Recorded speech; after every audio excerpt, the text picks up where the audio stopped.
అసాధ్యమనుకున్నటువంటి Visakhapatnam steel plant చాలామంది అనుకున్నారు ఇంకా రాదు అని.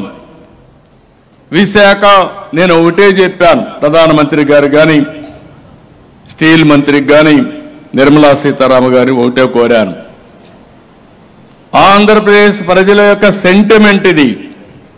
ఉద్యమాలు జరిగాయి, విశాఖ ఉక్కు ఆంధ్రుల హక్కు అని ఉద్యమాలు జరిగి ప్రాణ త్యాగాలు చేశారు.